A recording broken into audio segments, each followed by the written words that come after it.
Greetings, folks, and welcome to today's show. Our guest is Mr. Brian Skelton, who, as you know, is the general manager of Tubb and has been for how many years? 10 years. 10 years, okay. So we want to welcome him, and he's got a project ongoing that should be mostly completed this summer, I guess, that he's very interested in, and the rest of us are kind of puzzled. And that is converting Tubb from a city board to an independent utility. So we want to find out what that's all about and how it happens, and so we'll do that. And thanks for coming on, Brian. Thank you, Tom. Glad to be here. 10 years, well, you've already got one significant chore under your belt, and that was the fiber optics, and along with it, light tube. So now we got another one, which is, if anything, maybe newer and bigger. Huh? So let's find out what that's all about, folks, and let's take a short commercial break, and we'll come back and get into it.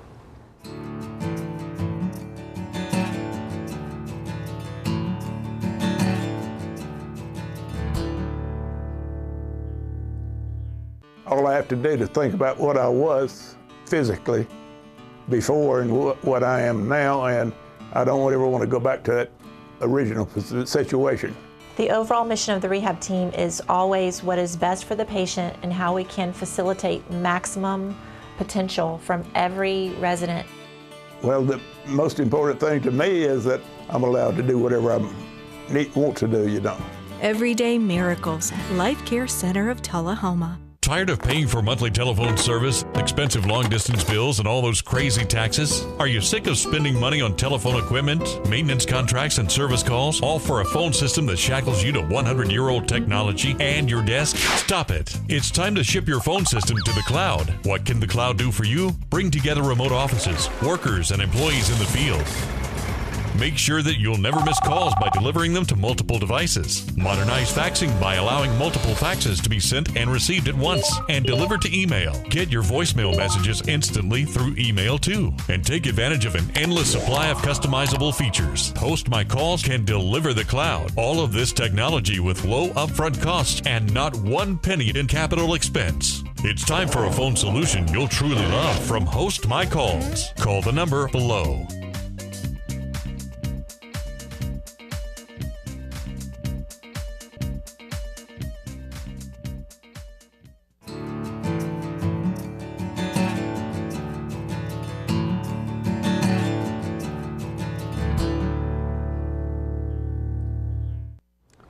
We're talking today, folks, with Brian Skelton, who is the general manager of Tubb, and he has the Tubb board, and he have a project that's undergoing, and it's going to be a fairly significant one that we really don't hear very much about. So that's our purpose today, is to find out a little more about it. And so what is it you're trying to do, Brian, and how come?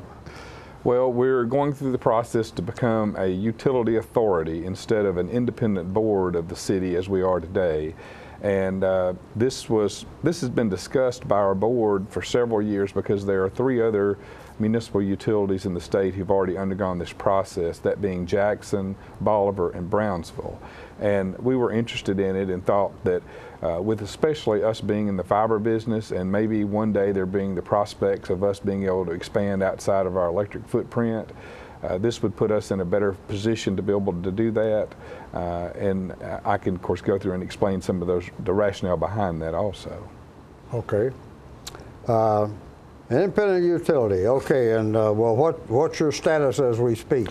Well, our status right now is that the House side and the Senate side have both approved the private act. We had to put a couple of friendly amendments on the act itself just to solidify that we weren't trying to do an end around and be able to go outside of our electric footprint for fiber services, which the bill clearly said that we would follow state law, but some of the folks in the phone business and cable business wanted to make sure we weren't trying to do that. And so we agreed to those amendments, and everybody was fine with that. And what will happen now is it will go to the governor, and the governor hopefully will sign it. We anticipate that he will, and then it will come back to the city board of mayor and aldermen sometime after that, and they will then take an official vote. That vote is the official one that counts, and it does have to pass by a supermajority for the authority to move forward. Which in the city's case would be 5 out of the 7, I guess. That's correct. And well, and you had to have an initial city approval back in the fall. I guess the legislature says you got to show us that the city is okay with this. Right. My understanding is with a local private act that you need to have your city endorse that and support it by a supermajority. And if you do, then generally the legislature will approve that unless there's some negativity to it associated that would cause harm to some group or the state. So. Okay. And we did go through that process. If I can circle back, you know, what happened, again, our board had sort of been following this for several years and had anticipated that at some point we might ask the city, would they be interested in us pursuing becoming an authority, an independent utility authority. And so our board had looked at it, and we talked about it at a retreat we had last summer. And one thing that was sort of holding up or delaying it was the fact that when you become an authority, any debt that you have that's backed by the city, you will need to take care of that and take the responsibility off the city. And so our fiber bonds are not callable till next summer, July of 2017.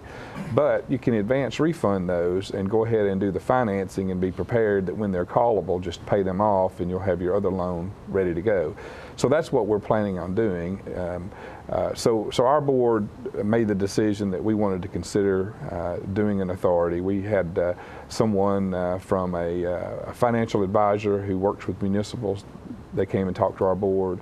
We also had a former state group that advises cities and counties. Well, no, this is an independent. This is a financial advisor that works with cities to issue bonds. And so they had been through that experience with one of the other cities who had gone through becoming an authority. And so they came down and met with our board. And we also had a former general manager of the utility in Jackson that had gone through this process. And they're other than being larger than us, they're very much like us in the fact they have electric, water, sewer, and fiber also. And so our board liked what they heard, and so our board voted unanimously to move forward and pursue that. And we had conversations with Mayor Curley and told him of our thoughts and, you know, the advantages of that the city would receive out of this if we went through the process. And Mayor Curley was supportive of moving that forward, and we then went and talked to the Board of Mayor and Aldermen, and they unanimously approved this. And this was back in the fall, as you said. Yeah. All right. And so you're expecting to be able to, well, we'll go through what all it takes to make this happen. But you're in the process now where you can do most of it this summer if the state signs off the bill. It's perfectly correct. If the governor signs the bill and then the Board of Mayor and Aldermen by supermajority approve it, you know, after it comes back from the state, then we'll begin the process of reclassifying our debt or reissuing our debt that's backed by the city. We have some debt, some of our debt on the water wastewater side is actually issued through the state government, either the Tennessee Municipal League bond pool or through the revolving loan fund, through the Division of Water, and so we would have to reclassify or reissue that. Our biggest part of our $20 or so million worth of debt is the fiber debt, and the fiber debt today is $13.2 million. We will make $13.2 million, and we will make I think about a $800,000 principal payment on that July 1, and so that'll reduce that by another $800,000 or so. But that debt is issued as a general obligation bond backed by the city. It was issued back in 2007, so it's callable in 2017. So what we're anticipating doing is going ahead and preparing and issuing debt to cover that, so that we'll be prepared to advance refund that in 17. The loan rates are extremely good right now. We're going to come out better because we anticipate getting a significantly better interest rate than we have today. Than the city debt. So that's one of the big money savings that we're anticipating on the TUB side. Okay. Well, I guess I don't know that we've heard the basic question is, Why is it you want to do this? What's the big deal for your, as far as the tub is concerned? Well, it gives TUB a little more autonomy, and it gives them the ability to react and move a little more quickly if we don't have a step of going through the city. And really the primary difference is the issuance of debt, because the new utility authority will operate in very much the same way as TUB operates today. The City Board of Mayor and Aldermen will still have an alderman that will sit on our board. They will still appoint all the other board members. So that will not change. The city will appoint your new board? That was a question coming up. Yeah, how's that? So there's still a close connection to the city, and the city today does not approve our rates. So our water, electric, sewer, fiber rates, they don't go through the city today, so that won't change. The thing that will change, though, is any debt that we issue, we do have to get approval from the city, and the city, for the most part, is backing that debt. They will no longer have to do that. So they'll be off the hook for backing it, but they'll also be out of the process for approving it. Okay. All right, so you're in a situation as we speak where as soon as the state approves your legislation, then tell the folks a little what process you're going through. What happens? Well, the state approves the legislation, comes back, and the city board okays it. Once that's done, then what happens? Give us the process you're going through. Well, we're going to start the process very soon of interviewing and selecting a financial advisor for us to work with the reissuance of this debt. So that will, I would anticipate that will be coming up in the next couple of months. And so we'll begin that process of working with the state. Some of the debt, again, will just need to have paperwork done with the state revolving loan fund, because again, that's not debt that's issued in a bond. It's just money that's coming from a pool that the state has. But they will have to do approved paperwork to take the city's backing off that. But again, the big driver is going to be the reissuance of the bonds. We do have some bonds outside of the fiber, but that is by far the biggest chunk of our money. Well, when you say reissued, I wondered about that. You got $20 million worth of debt, so you're going to pay it off, so the city will be off the hook? Well, we are. Well, we won't be able to pay it all off because some of it's long-term debt. But we may utilize this process to make some decisions and pay off some more of this debt with some of the reserves that we have. So we may not reissue as much debt as we have today. Okay, but you don't have $20 million cash lying around, so you're going to issue some new debt. We absolutely will. In the name of TUB. That is correct. And the city will no longer be responsible for that. So that is correct. And we anticipate, issuing bonds, but again, we haven't started the process of working with a financial advisor. We may look at other opportunities, with banks and other things, but probably we will be issuing at least some bonds for this long-term debt. Yeah, I would think so. Okay. Well, and we'll get into that when we come back a little more. Probably. One of the things that happens is all of your assets are now owned by the city. Those are going to be transferred to TUB. Yes. Take it off the city's books. Yeah, everything. What are we talking about there? Well, every piece of property that TUB owns, and TUB, in my opinion, owns the property, but it's titled in the name of the city. But those titles will be transferred to TUB, the new authority. And other agencies of the city are the same way.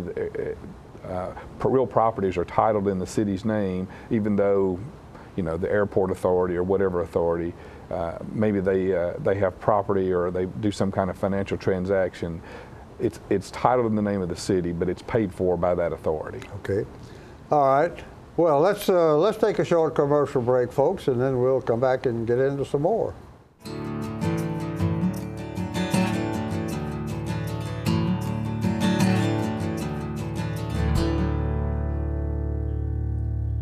It's time for every family and business in Tullahoma to go green and recycle. Tullahoma Public Works makes it simple and easy to recycle. Just place your recyclable materials, paper, plastic, aluminum, and cardboard beside your garbage container on the same day your garbage is picked up. Your recycled materials don't have to be in a fancy container. Recycling is not only the right thing to do, it makes sense. Recycling pays. Paying to bury our garbage costs each of us. Please do your part Let's go green, Tullahoma, and recycle.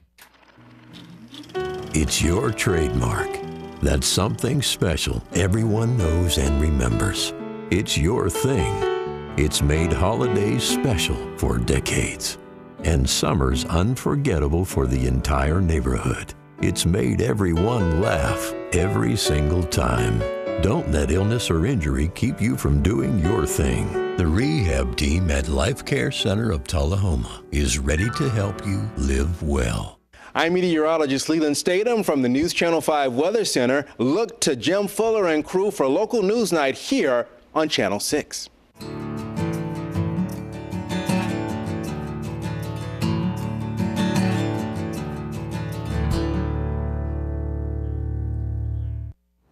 We're back, folks, and we're talking today with Brian Skelton, the general manager of TUB. And TUB is in the process of becoming a separate utility, no longer under the control of the city, if you will. And we were beginning to get into some of the details about what that means. So you got 3 or 4 major steps you have to go through once you get going, one of which is transferring all the assets from the city to the new authority. That's correct. Tell us what your assets are. What do you consider your big assets? Well, the assets that I'm referring to are the real estate property, but you know, for instance, our headquarters facility on South Jackson, our 3 substations, we've got probably 30 some odd lift stations that we own property around town, all the water tank properties that we own, Short Springs, the area next to Short Springs that TUB owns. So there's a lot of real estate that will need to be transferred. Again, it's titled in the name of the city of Tullahoma, but it's all been paid for by the ratepayers of TUB. Yeah. Okay. So it's primarily property that you're talking about in terms of assets, huh? Yes. And, yeah. Yeah, all of our trucks and rolling stock is already owned in the title of TUB. But again, the real estate it's all been issued in the name of the city of Tullahoma. Yeah. Okay. Well, you've sort of been mixed up all along. So, and you'll have the right to enter into contracts on your own, and you can be sued. That's and correct. Sue.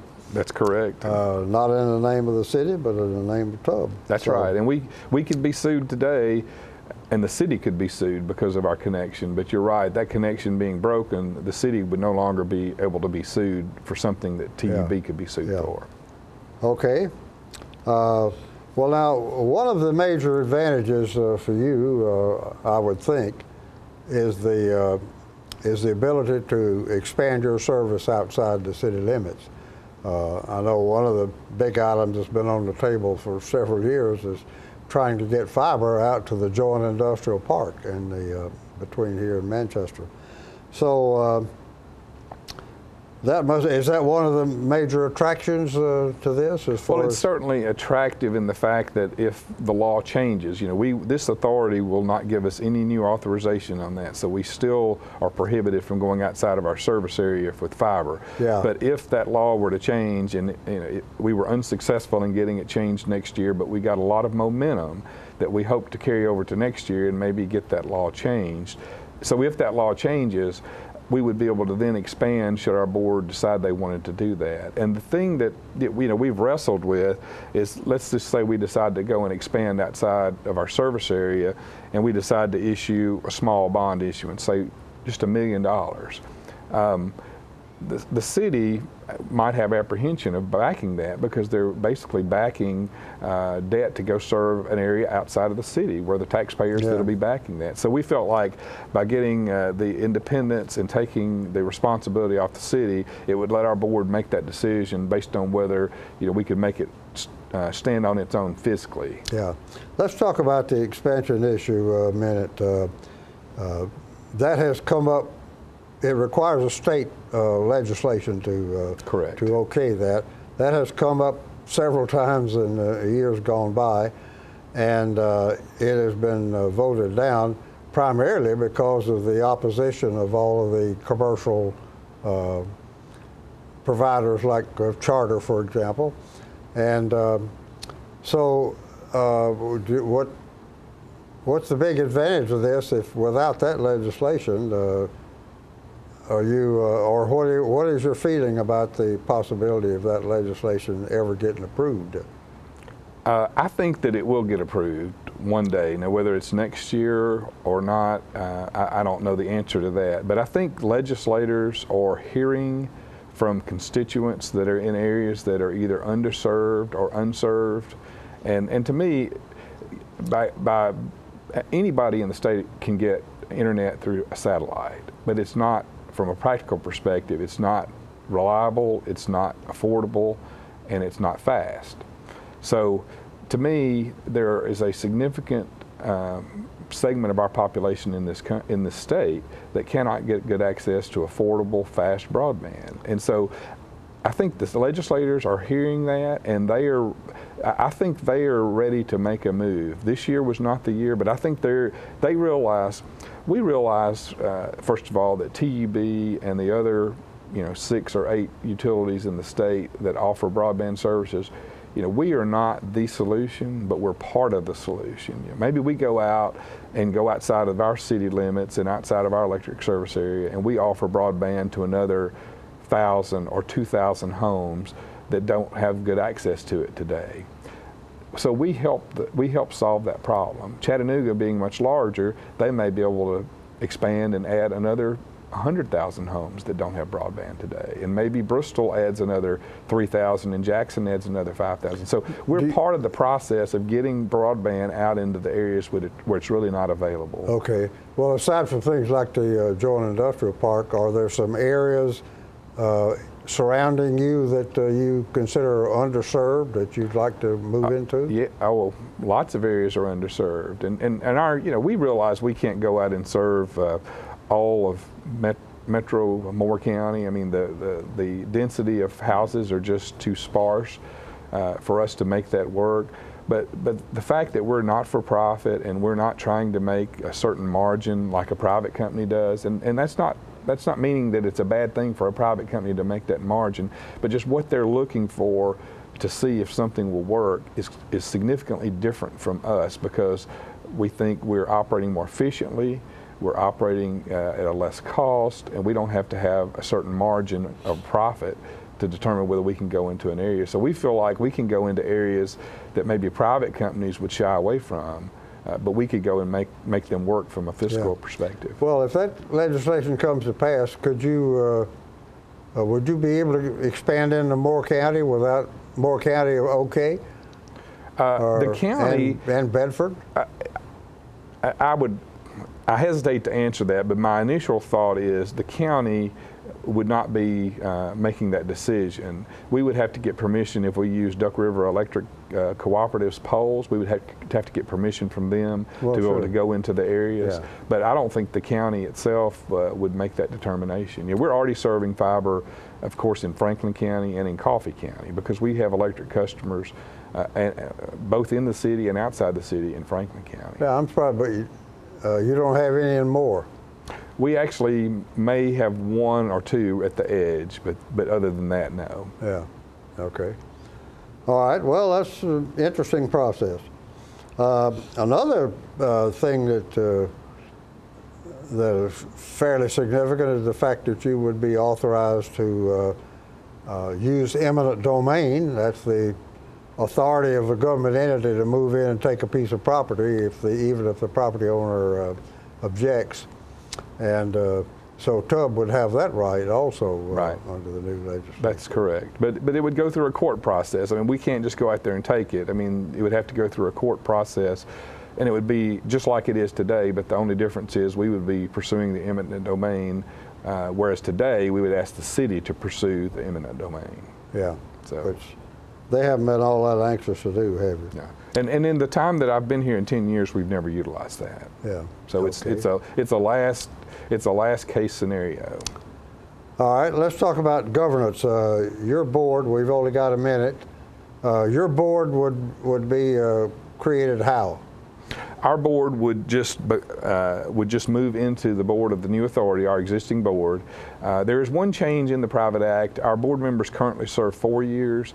The private act has changed that to 5 years. So, but we also have limitations that they can only serve 2 terms. So they could serve 2 5-year terms, and then they have to go off the board. And that we've had that limitation's been in effect for a long time. Okay, but how does the members of the board get selected to start with? They would just roll over from our existing board. Well, I mean new ones. The city appoints them. Yeah, the city appoints them. Yes, the city will appoint them just like they do today.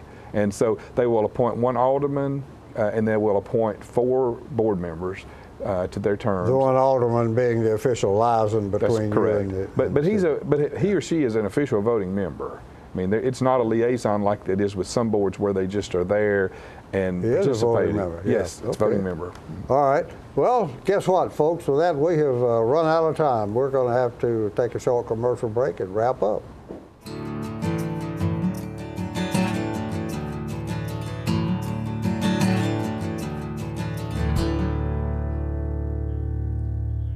The Kia Summers on Us sales event is going on right now at Russell Barnett Kia of Tullahoma. Let me tell you about this event. Purchase a new Kia Sedona, Kia Optima, Kia Forte, and receive 0% financing up to 66 months and your first 3 payments for free. For a limited time only, no strings attached. With America's best warranty, the 10-year, 100,000-mile powertrain warranty, Kia is the power to surprise. The Kia Summers on Us sales event going on right now. Why buy anywhere else?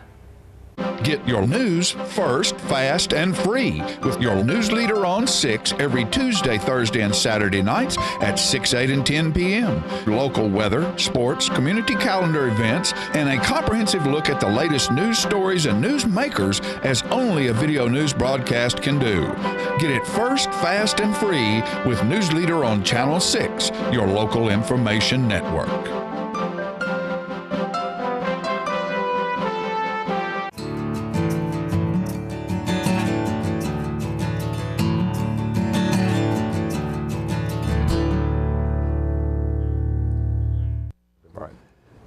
We're back, folks, and we've been talking today with Brian Skelton, the general manager of TUB. And TUB is in the process of becoming a totally independent utility out from under the city. And we've been talking about the mechanics and the pros and cons of that. Well, more pros than cons, I guess. But Brian, is there a little something you'd like to say direct to your customers out there? Sure. Just first of all, thank Senator Bowling and Representative Matheny and Representative Alexander also for supporting us through the utility process and making this authority happen. And just thank our customers, our light tube division. We're going to hit 3,500 customers probably sometime this summer. We are just in the process and have just changed our treatment at the wastewater treatment plant from chlorine, gaseous chlorine, which is very dangerous, to a new product called peracetic acid. That's a really innovative process. We're really happy of that. It's taken a lot of danger out of our wastewater treatment plant, and we think ultimately it's going to be cheaper in the long run also. So, Okay, very good. Well, Brian, thanks very much for taking time to join us and to share your big idea, and he's going forward. So thank you folks for inviting us into your parlor, and we'll see you next time.